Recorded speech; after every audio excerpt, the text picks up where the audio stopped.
नमस्कार दोस्तों। आज हम आपको लेकर चल रहे हैं भारत के सबसे चमत्कारी और दिव्य तीर्थ श्री तिरुपति बालाजी की पावन कथा की ओर, जहां भगवान स्वयं प्रकट हुए थे और जहां हर भक्त की मनोकामना पूरी होती है। आइए भक्ति भाव से शुरुआत करते हैं। जय श्री वेंकटेश्वर स्वामी। तिरुमला के 7 पहाड़ियां एक्चुअली 7 जन्मों का प्रतीक मानी जाती हैं। इन पहाड़ियों को शेषाद्रि पर्वत भी कहा जाता है, क्योंकि मान्यता है कि भगवान शेषनाग ने ही इन पहाड़ियों का रूप लिया था। लक्ष्मी जी का पृथ्वी पर आना एक समय की बात है। आशी भृगु ने भगवान विष्णु की परीक्षा लेते हुए उनके सीने पर पैर रखा। वहां माता लक्ष्मी का निवास था। लक्ष्मी जी को यह अपमान सहन नहीं हुआ और वे क्रोधित होकर क्षीर सागर छोड़कर पृथ्वी पर आ गईं। वे भटकते भटकते कोल्हापुर में आकर रहने लगीं। विष्णु जी का अवतार वेंकटेश्वर माता को ढूंढते ढूंढते विष्णु जी भी पृथ्वी पर आए। उन्हें भूख लगी, थकान लगी और अंत में वे तिरुमला की पहाड़ियों पर कठोर तप करने। दोस्तों, अगर हमारी ये दिव्य कथा आपको अच्छी लग रही हो तो एक छोटा सा आशीर्वाद दे दीजिए, वीडियो को लाइक करके और चैनल को सब्सक्राइब करके। आपका एक क्लिक हमें और भी पवित्र कथाएं लाने की शक्ति देता है। लगे इसी दौरान एक चरवाहे की बेटी ने उन्हें भोजन दिया।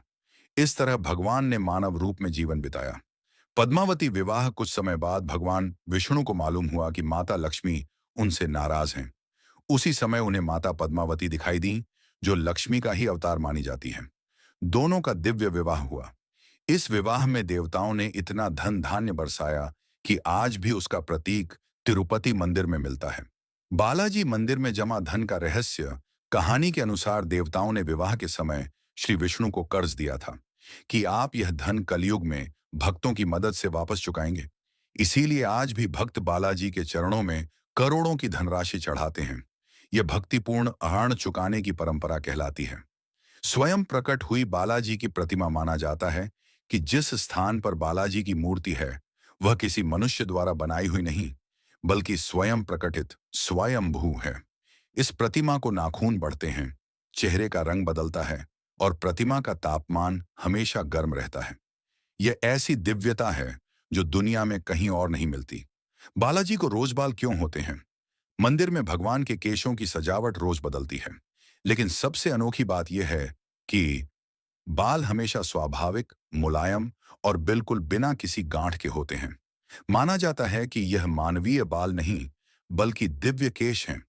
भक्तों द्वारा बाल अर्पण की परंपरा, तिरुपति में सर मुंडवाना दुनिया की सबसे बड़ी केश दान परंपरा है। लोग अपनी मनोकामना पूरी होने पर बाल दान करते हैं। इन बालों की नीलामी से जो पैसा आता है, वह मंदिर के सामाजिक कार्यों में लगता है। हॉस्पिटल, एजुकेशनल इंस्टीट्यूट, भोजनालय इत्यादि। जग प्रसिद्ध अन्नदान, हर दिन लाखों भक्तों को मुफ्त प्रसाद दिया जाता है। तिरुपति का लड्डू खुद में एक कसौटी है। इसे यूनेस्को ने भी अनोखा माना है। तो दोस्तों, यही थी श्री तिरुपति बालाजी की यह अद्भुत और पवित्र कथा। ईश्वर करें कि वेंकटेश्वर स्वामी की कृपा आपके जीवन में सुख, शांति और समृद्धि लेकर आए। अगले वीडियो में फिर एक नई दिव्य कहानी के साथ मिलेंगे। तब तक जय श्री बालाजी महाराज।